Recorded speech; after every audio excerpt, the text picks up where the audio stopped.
Hey there, greetings everyone. It's GleeCon, and I'm back in the house again, back in business, and bringing you another episode of Lore of Warcraft.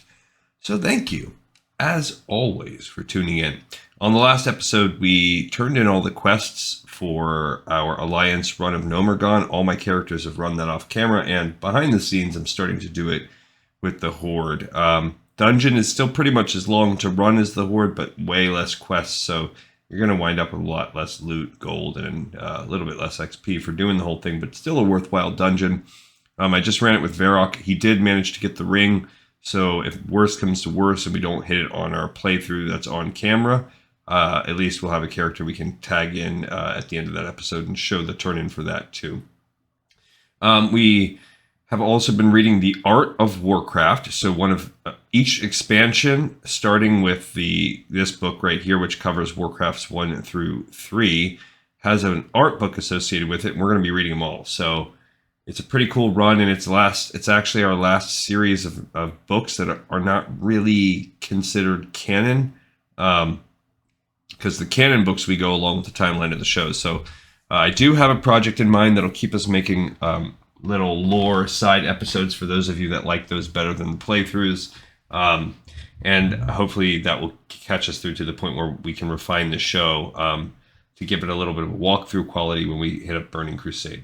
So stay a while and listen. Last time we did the Night Elves and the Scourge. Now we're going to probably finish out the book, and it's going to begin with the demons. There's an ugly demon face right there. Looks kind of like a Manaroth kind of thing. And the demons are representatives of the Burning Legion. The demons of the Burning Legion are so evil and destructive that Blizzard removed them from Warcraft 3 as a playable race. Originally conceived as the 5th playable race, the demons are the ultimate bad guys of the Warcraft universe, the rivals of the ancient Night Elves from a war 10,000 years ago, and the sinister force behind both the rampaging orcs and the armies of undead now invading Azeroth in Warcraft 3. The Burning Legion is a horrific, dominating force from another realm who exists only to destroy and devour everything in their path, even entire planets. And therein lay the problem. The demons were too evil and too huge to be translated to a race that players could control. Would a race that can destroy entire planets actually need peons to chop wood? So in February 2001, after much balancing, Blizzard decided to make the Burning Legion a non-playable race. They're still in the game, but now they're the common enemy to all, a nightmare so huge that it may actually get the orcs and humans to stop fighting each other. Until now, Blizzard had released the names of only 2 Burning Legion units, the Demon Warlock and the Infernal, and only showed the Infernal in a video released at a gaming convention in England in 1999. Since then, Blizzard has kept the Burning Legion largely a mystery until their nightmarish role in the plot is revealed. And here's some concept art. This is the Eridar Warlock concept from Warcraft 3, drawn by Metzen, who does crush it with the art there. An Infernal, a Behemoth. I don't know what that is. I don't think those actually ended up existing. It's a 2-headed demon. The Fellhound, couple forms of that, both a sketch and an art, and the sketch is actually more like what they ended up becoming. The Deceiver, that's really basically a satyr, it looks like to me. A demon, that's from Warcraft 2 and kind of Warcraft 1 really too, actually. And an Overlord from Warcraft 3, kind of like a demon hero. Looks kind of like a Doomguard, closer to what we see in a demon from Warcraft 1 and 2. The Succubus, those actually end up being Warlock minions. It says Warcraft 3, I don't remember if you fight them in that. And that's an Infernal concept art. They actually look cooler, I think, in reality, the way they turned out.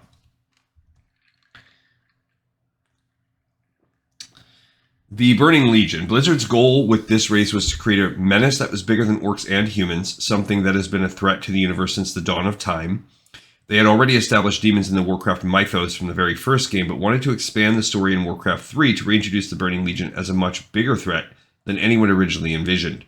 Careful thought was given, however, to how this race would be perceived. Unlike Diablo, for instance, the demons do not intone a sense of heaven and hell, giving them a more universal context.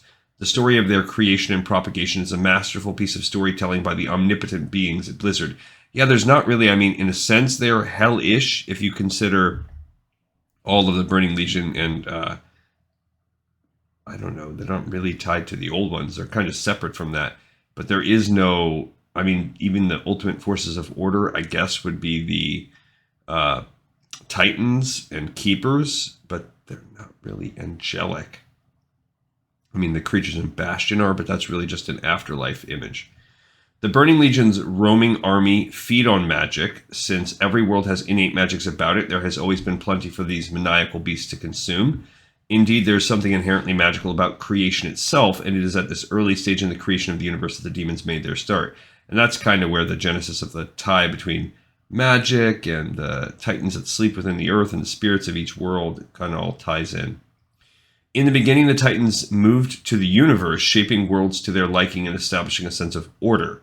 One of their greatest warriors, a bronze titan named Sargeras, betrayed them. After eons of honoring his duty to fight these demons from the far reaches of the universe, he was eventually driven mad. Subsequently, he rallied all the different demon cultures he had previously defeated and forged them into a single army called the Burning Legion. Under his control, he dispatched his demon minions to undo the titans' work throughout the universe. With each world they annihilated, they grew stronger by soaking up that land's innate magic to feed their ever-increasing numbers. Azeroth, the land of Warcraft, is the only world to ever survive the Legion's attack. The first time the demons came, the Night Elves and the Dragons barely managed to fight them back. Warcraft 3 is round 2. Ding ding. Okay, Manaroth, the Orcs. This is some concept art for Manaroth, and he's kind of like a big mag mammoth, sort of demon centaurish hybrid thing. There's an actual 3D figure they made. That's cool. The Orcs were discovered on their planet by a demon named Kil'jaeden. Although one of the leaders of the Burning Legion, this character does not appear in Warcraft 3. Actually, doesn't he, kind of, in the cutscenes? However, he is the heavy hitter who introduced Manaroth and all of the rage and destruction he embodies to the Orcs. Manaroth corrupts the Orcs when Hellscream drinks his blood. Manaroth is back and badder than ever in Warcraft 3. In addition to the brilliantly horrific manner in which he is rendered, his voice is also truly something to behold. And here's some kind of artifacts of his armor that are created. His weapons, his greaves, kind of a codpiece there, which is basically his chest armor, which does have a cool little demonic things. Maybe they strap on the shoulders. Oh, Archimonde's the one that appears, not Kil'jaeden. Archimonde and Kil'jaeden are the two chief lieutenants of the Burning Legion under Sargeras. Since their founder and leader has been missing since Warcraft Orcs and Humans, Archimonde and his colleague decide to proceed with this new invasion. While Archimonde commands the armies, it is still unclear what Kil'jaeden is doing. This figures to be an intriguing element as the story unfolds. Archimonde descends from a race of demons called the Eridar. Extremely brilliant and powerful, he is essentially the ultimate enemy. This is not the type of foe that you want to fight when he's angry, but that's exactly what he is. Smoldering in the disgrace of his army's retreat 10,000 years ago, his need for vengeance now fuels an already insatiable desire for power. He specifically bears a personal grudge against Furion Stormrage, the Night Elf leader. Indeed, he has no real interest in conquering Azeroth or following through with the dictum of the Burning Legion. Rather, he seeks power for himself. This is evident at the end of the Night Elf campaign, where his goal is not domination, but rather to drain the world tree of its powers for himself and to become as powerful as Sargeras was. I think maybe naming a character Furion might be cool. It might be easier to get than Malfurion. Here's an Archimonde sketch and then some cinematic renders of him. Archimonde concept. Yeah, that's just another picture of that. Actually looks neat right there. He looks like a Draenei-ish type of creature, not that evil, but then he's got these demonic aspects to his armor, which is kind of cool. Theatrical aspirations. Blizzard has often discussed the possibility of channeling the cinematic talents toward an actual feature-length film. It's definitely something they're interested in from a creative standpoint, but a more likely approach would be for them to develop a live-action movie, which is what they end up doing. Digital animation involves a huge amount of work. The process of making sure each individual frame is perfect is quite daunting. Although always in the backs of their minds, the concept of taking this enormous challenge is, not unlike the image of Manaroth on this page, a bit frightening. I mean, yeah, if you think about like how long it took to make like the Final Fantasy movies and games, like it's redonk. It's easier to just get people to do it. Here's a picture of Dalaran before they destroy it. Visions of... oh, and that's it for the demons. I guess now we're going on to places and creatures. Blizzard's artists have populated Azeroth with myriad other places and creatures that add to the scope and depth of the Warcraft universe. On the lower end of the evolutionary scale is ambient life, such as birds and critters, those furry little white things, possibly victims of a human polymorph spell that roam the map. I don't know about you guys, anytime I'm playing Classic and I see like a sheep just roaming the field. A first thought is something was polymorphed, occasionally stepping in the way as you place your buildings.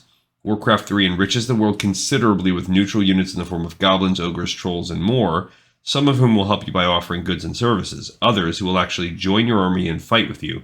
Then there are the creeps, hostile units such as rock golems and red dragons who you can fight for loot and experience.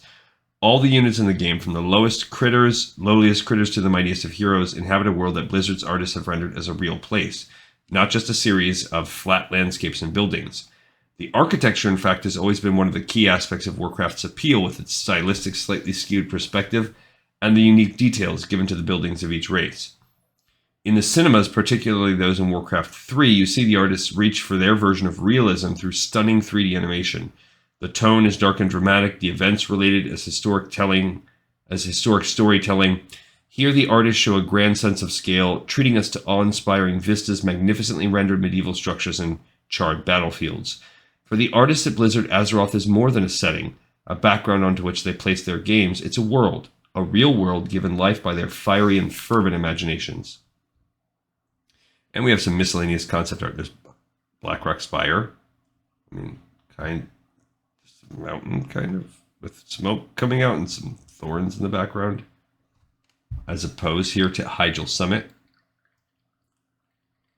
Because I never played Warcraft 3 until I made this show. And when I jumped in, so I basically skipped it. I did Warcraft 1 and then 2, and then I jumped into World of Warcraft. When I saw Hyjal as that, like, that was always one of the biggest mysteries to me. Like, what is Hyjal? Why can't we go there? Goblin concepts, so just random races. Technically, they are the Horde now, but just they're from Warcraft. They say Warcraft 2 and 3, yeah, because they weren't in 1. Basically, you see some of the ideas of them having these mech machines. And remember that they also started building the Dungeons and Dragons books, so they could potentially tap some of these things from those Dungeons and Dragons source books that we read. A goblin warrior. He looks almost like a samurai. That's kind of neat. Like if you could have a goblin monk, which you can now. There's like a weird little pig thing that they could ride. This is like a shop kind of seller wizard. So this is them like in the arcane side of things. Pretty neat. And this is some orc buildings. You've got a forge, the forge from Warcraft 3, but Warcraft 2 had some of this, like the barracks up here, lumber mill, the altar of kings from Warcraft 3, and the town hall. So these are just random building units, the sketch art for the different buildings. A gate from Warcraft 3, factory. Yeah, and then the little like villages that are not actually clickable units. Just maybe that's a goblin workshop. It says it's a factory actually. Northrend concepts from Warcraft 3, just little basically like ambient parts of the like topography. Orc versus Wendigo, because those Wendigos were one of the like neutral mobs. That's a cool picture. The World Tree, developed in Warcraft 3. Nordrassil.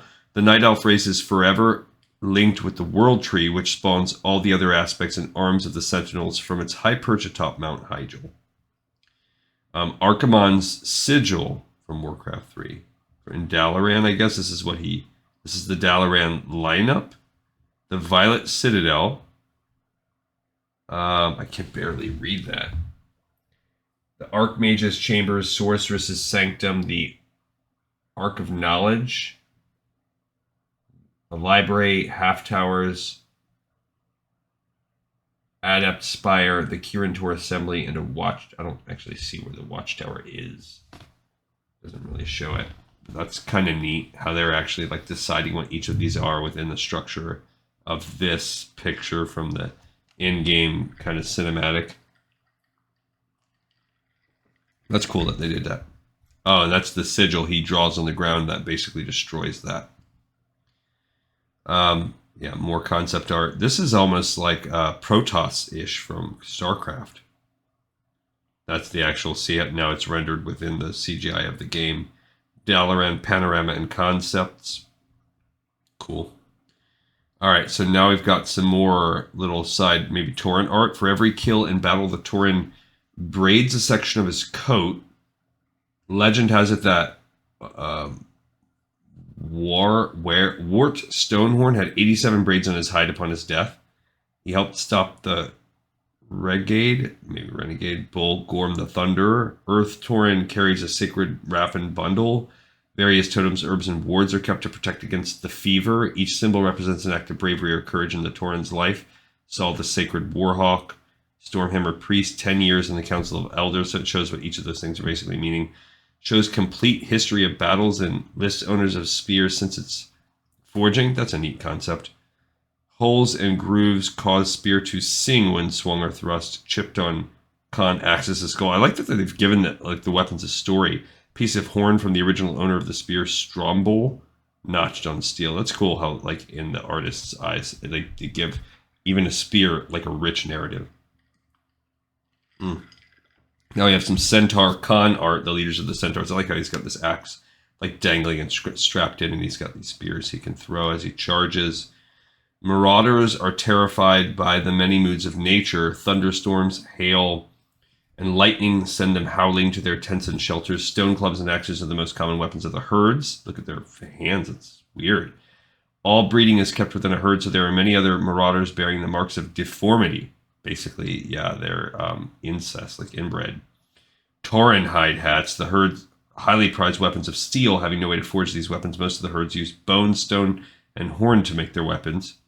Tooth or bone arrowhead. Obsidian arrowhead, very sharp but chips easily. Blunted arrowhead used to stun or subdue their prey. Common marauder has squat features. I guess that's a centaur as well. Khan Bloodhoof's emblem.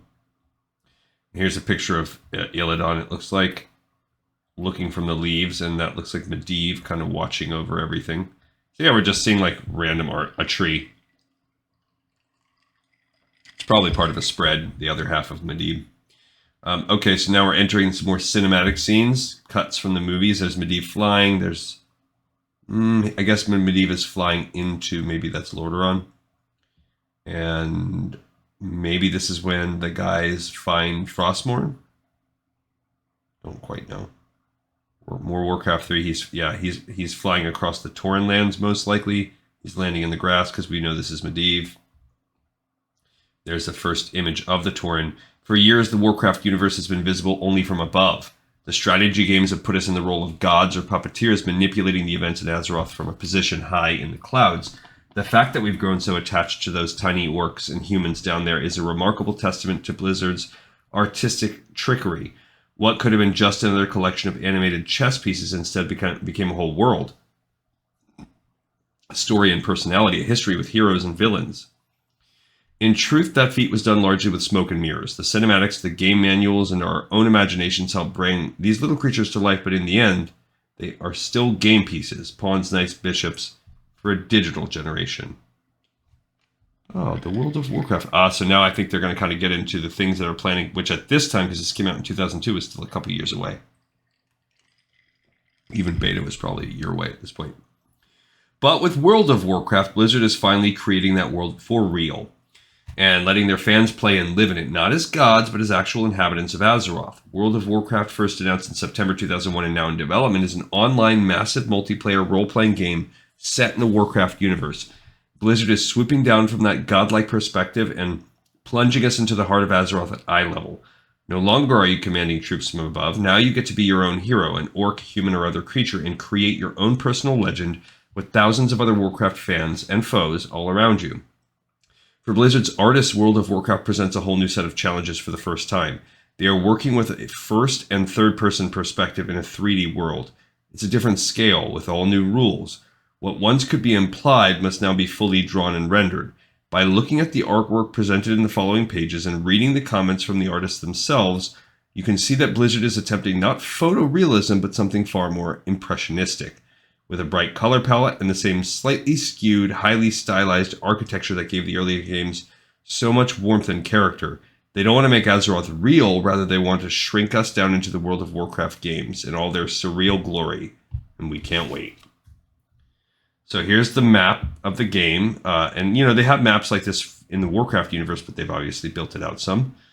Quel'Tha lost Lordaeron, which is eventually these will be the Eastern Kingdoms. Kultiras doesn't exist in the beginning, neither does Tol Barad, but they come from Warcraft 2. Alterac Mountains and Airy Peak, Grim Batal, Cosmodon, Blackrock Spire, Azeroth, which becomes the Stormwind kind of region, which is Elwyn Forest, Westfall, Duskwood, and Stranglethorn. So they had all that planned. An Elven Cruiser from Warcraft 2, really, but this is in World of Warcraft. The Plaguelands Forest. So these things were idea. Plaguelands Plants concept drawing. I don't think they ended up quite looking like that. That looks a little bit off. Silithus. So they had Silithus planned from the beginning. And really, that region wasn't available till the end of the first 2 years. So that's interesting that it was like that was an original concept for them. Translating an isometric world into the World of Warcraft paradigm. With the rich history of the Warcraft universe over the years, we needed to develop a fresh look to World of Warcraft, but also maintain the tradition of Warcraft. In the early stages of development, we experimented with several treatments, including a realistic look to the game models. With this treatment, however, it no longer resembled a Warcraft game. We wanted to create a rich, handcrafted, painted look to our game, deciding to stay away from a rendered, filtered computer feel. So we stepped back and reviewed the old sketches from the Blizzard archives, then dug through these concepts to restore the original lifeblood of Warcraft. Warcraft 3's unique and vibrant look already provided a template to work from. From there, our art team began to create the art style for World of Warcraft. It's a group effort at Blizzard. Many artists are involved in multiple aspects of game art creation. The art team is very passionate about games, so gameplay is a critical element that always plays a factor in game art creation. Blasted Lands, World of Warcraft. Yeah, so that's just another concept zone. Southern Desolus, which does where it gets all demonic. It's almost like a separate zone, and Desolus itself with all the bone graves. There's a just random bone spike. Silithus Mountain Range and a Glyve of the Master kind of stuck in there. It looks almost like a buried old one. Taking the level of detail in the Warcraft realm to new heights. With the size and depth of the project, there's an incredible opportunity here to have direct impact for the artist. It's exciting to see new areas of the world appear around you. Many of the landmarks and inhabitants of the Warcraft world will be visualized, and we look forward to interacting with them in the game. So here you have a Naga Myrmidon, drawn by Metzen, of course. And you have a Kobold Tunneler. It's cool. And a Ghoul. Those look like, that's a great drawing of a Ghoul. And it looks like how it did in Warcraft 3. Really good job on that artist there. The Booty Bay Dock. Just by calling it Booty Bay is great. It adds levity to the game. That's a real rough just concept. You have the Tristful Glades at night. Nice. I like that because they had to create that from scratch. A Ruined Lordaeron Elwyn color study. And in that D&D thing I was talking about making in my binder, the beginning of the campaign, I kind of mapped it out into four campaigns I would like to be able to run in parallel, but you could also kind of interweave them. This is a pretty cool look at that. But that's where I'm going to start. I'm starting kind of an Elwyn. I haven't decided whether or not I'm going to tell my team that yet, because some of them are familiar with Warcraft, but none of them are hardcore players like me.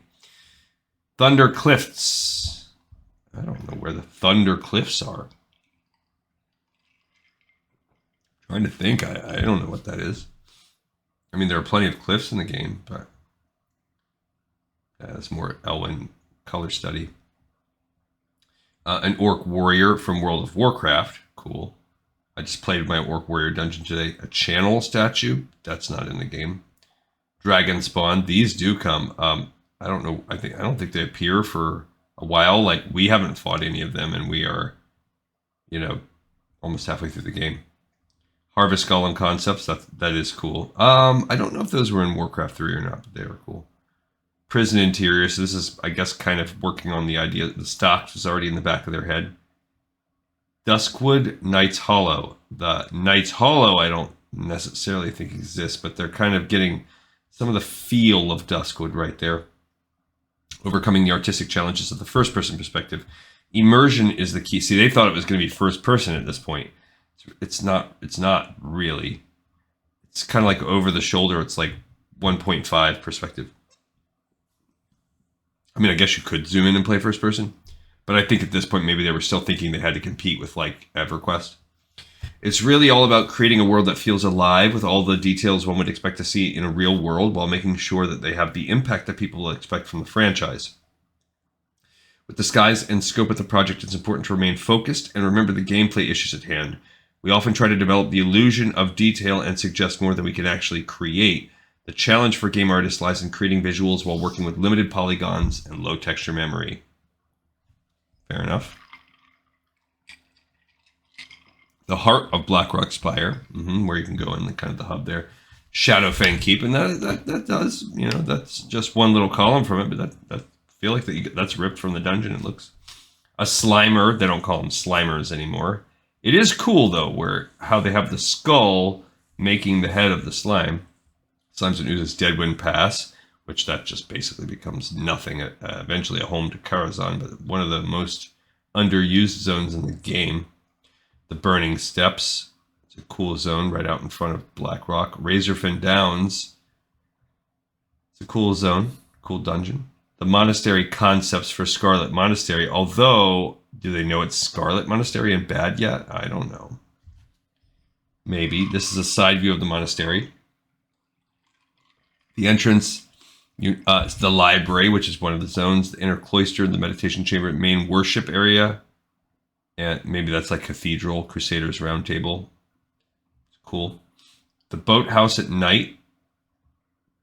Well, I guess the boathouse is an Elwyn kind of. A dragon boat. That's more like Northrend. It's a cool picture. But would that many sails actually like work in real life? I don't think it works like that. A boathouse perspective, again, just a boathouse from any random zone. Booty Bay again, Booty Bay Ocean entrance. They scrapped that, but a lot of these they come back to in Northrend. Some of these entrances, a shantytown on stilts. And then here's Warcraft 3 Reign of Chaos, like a cover art. That's cool. So here we have the color art of the games and Lord of the Clans that never came out. That's honestly what stopped me. I was all on board to play this. Then I thought it looked weird and I didn't know if I wanted to play it. Because I played the heck out of those three. And then it was canceled. And then I kind of had to, I went off to college and playing Warcraft became low on my priority list. So I just kind of kept tabs on it in the background. And I missed out. That's how I missed out on Warcraft 3 and the expansion. The culture at Blizzard is casual and relaxed, but still intensely teeming with the energy of a hive. The people are very focused on their daily goals, yet still dreaming of the distant possibilities that lie ahead. It is an environment rife with fascinating contradictions, and this is what makes it so unique. Visitors are easily identifiable as such from the strong knot of brotherhood that all Blizzard employees share, but guests are nonetheless welcomed seamlessly into the fold to briefly experience the incredible worlds they work to create each day. Everyone on staff is unselfishly willing to offer his or her articulate and enthusiastic thoughts on the inspirations and motives behind the games they craft, both in the past and as well as those yet to come. These people work long hours, collaborating for years on a single game before it reaches perfection, so how, you ask, are employees working tirelessly toward lofty goals, able to maintain, even exude such a positive demeanor? The answer is quite simple, really. They're happy. They love what they do, and this passion, combined with the remarkable talent already within them, shines through in everything they do. A natural product of this atmosphere is humor, which Blizzard judiciously sprinkles atop its Warcraft games as a kind of pressure valve from the intensity of the subject matter. The outlet is perhaps most necessary for the hardworking folks at Blizzard, who tap into this well just often enough to avoid taking themselves too seriously. The lighthearted humility is best represented in Blizzard's annual Christmas card designs. Indeed, there's a unique side to these artists and thinkers that's visible only through some peripheral activities. That's what the section's all about. Although that art shown here does not fit tightly into a particular category, it may perhaps tell you the most about the people who created it. I gotta have a sidebar just for a second. I won't get wrapped up because I know I spend way too much time talking about my real life. But there's a lady. She's one of the custodians that's worked at my company, named Celine, and she. I've worked with her like my entire career, and just someone I talk to every day, and this made me think of it because she was this real rough around the edges, real kind of kept to herself, but once you got in, she had a real sharp and sarcastic wit, and you notice that I'm kind of speaking past tense, so she just out of the blue, she's not that much older than me, and she called out sick a couple weeks back. She called it sick on a Thursday, and then she called no showed on Friday, which she's like never done. And she passed away over the weekend. And so it was it was a sad thing. They're setting up like a remembrance for her because she just lived like a personal, individual, private life. She didn't really have anybody that was super close with her. Like, you know, some of her family, her brother, her nephews, and stuff. But the thing that this made me think of is this rough lady, and she really loved to draw. It was like her secret passion. She worked there for 34 years, basically from the time she was like a teenager. And every Christmas, to the people, you know, that she liked, she would hand draw these Christmas cards, and they were just fantastic. So I'm gonna miss her. And so, you know, no one that ever knows her or anything will ever hear this episode, but this is we miss you, Celine, and it was a real bummer and a shocker. So there's little things like those little cards that I kept that I'll never forget, and you were a big part of my career, and it's gonna be a different chapter, you know, not having you to give me a hard time every day. All right, so the Blizzard greeting card. Here's one of them. This is pretty cool that in the art district, the art department, that they made these. It's got a wrapped hammer. To Keeper, Love Santa Orc, the king. Cover art for Warcraft Day of the Dragon. That's the book. I believe we read that book. Yeah, Richard A. Knack. I think that's one we read. That's Ronin. That's the Valyria that he ends up getting with. This is actually the same snippet that you still use on your action icon for some moves to this day. This is still an icon in game. So that's pretty cool. This is a Wildhammer Dwarf that we get in that book also. Here's more Metzen. You can just tell from his style. Yep. This is the Blood and Honor, and I got to tell you guys, I got to thank you, Chris Metzen. I doubt you'll ever see this crap. But Chris Metzen, if you or any of your reps ever listen to this, I got to thank you, because this little book, one, was fun to read, but also it was so like low budget and it's so hard to find that I would say the number one driving force of people finding me online is the fact that I put this book out there and read it and put it out there for the world. So there will always be a special place in my heart for this book. When I look like monthly about like what are my top new views from people that aren't former subscribers, it's this book, the reading chapter 1 of this book. So I hope I did you proud. And old Chris Metzen, if you ever hear this, reach out to me. I'll redo it. I mean, I'll get all hopped up. I don't know, man. Just let me know. It says it's an ebook, and it's hard to find now. Cover art for Warcraft Lord of the Clans by Christy Golden. That was another good one that we read. But that looks like Metzen art to me. I don't know what the heck this is. Oh, this is another, just a greeting card. Yeah, this is another Christmas one. I guess they're holding mistletoe over. What the heck is that? Is that maybe like, it says it's a Blizzard, so maybe that's like a StarCrafty kind of thing. Yeah, because this is a Zerg. That's probably some version of, what's that lady's name? The Kerrigan. And we have maybe some kind of Space Marine holding a mistletoe, and that's Diablo in the background. Protoss, yeah. And then we also have an orc, of course, drinking his grog or whatnot. That's cool. It's like a 2-page Christmas card. All right, and then we have Mystery in the Details here. We're going to wrap this book up today. Look closely at the art and you may find some hidden gems buried within the action. We've revealed a few of the mysterious oddities on this page.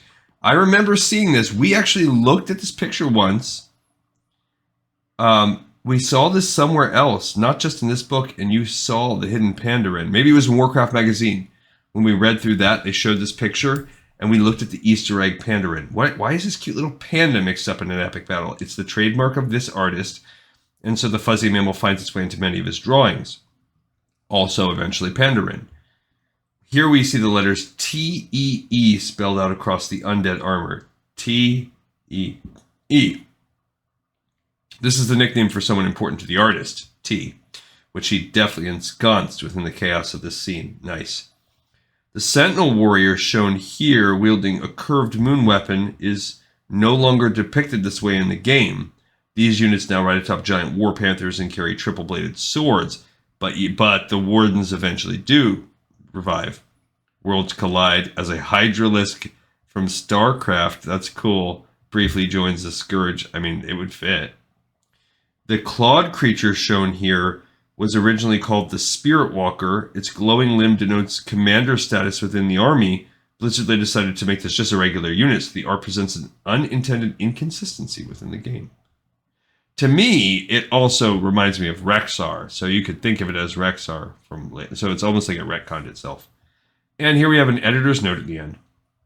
During the creation of this book, our designer Anne-Marie and I flew out to Blizzard to sit down with creative director Chris Metzen to discuss the layout of the art. During this meticulous process, we painstakingly yet lovingly chose the proper placement for each sketch and cinematic image. By the time we were about 6 hours into this, a strange and wonderful thing happened. Rather than feeling completely spent from listening, talking, and deliberating, not to mention jet lag from our 5:30 a.m. flight, we had actually spun ourselves into an imaginative jam session.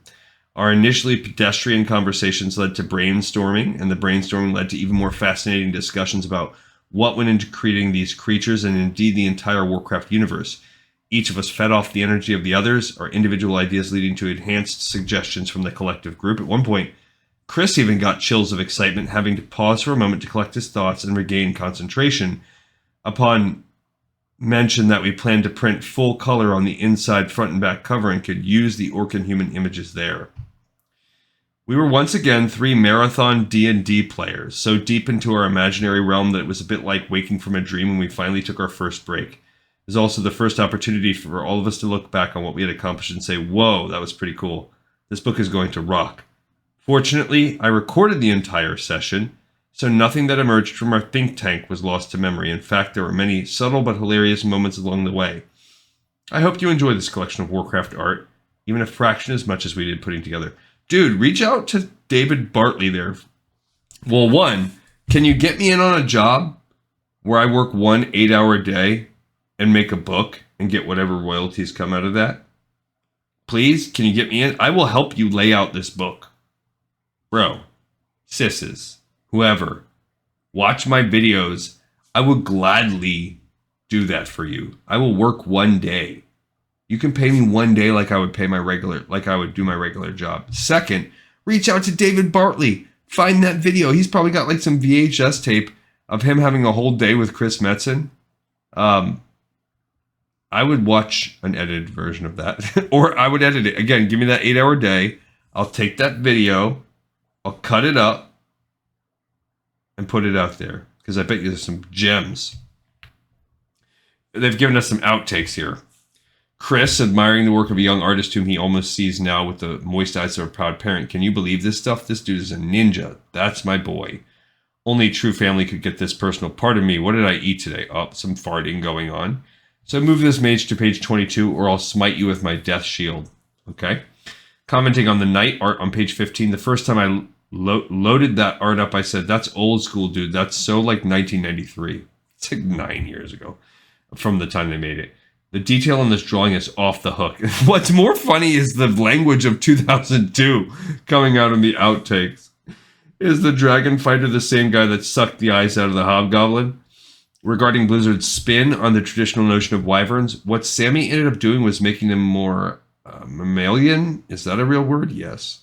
Or does that speak of breasts specifically? Said many times, it's all gravy. Oh my gosh. The early 2000s energy is strong with them. It's all gravy. Also said many times, yeah, it's all good in the hood. Painful. Oh my gosh. I'm young enough that had I been part of that group, I would have been like whatever, 20 years old or something. And just hearing these adults say it's all gravy, it's all good in the hood would be so cringy.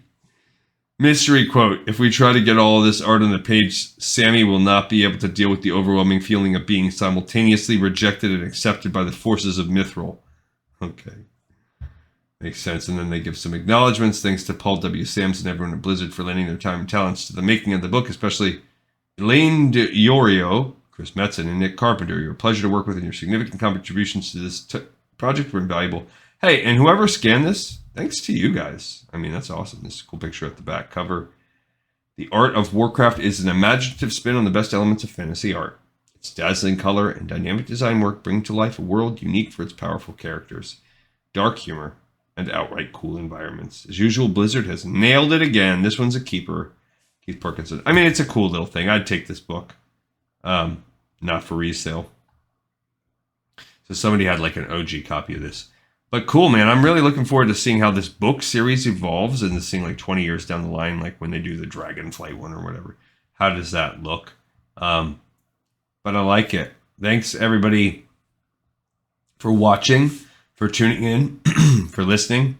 And I appreciate y'all. But we got another book in the pipe 5x5, just like that. And I look forward to seeing you all next time on Lore of Warcraft.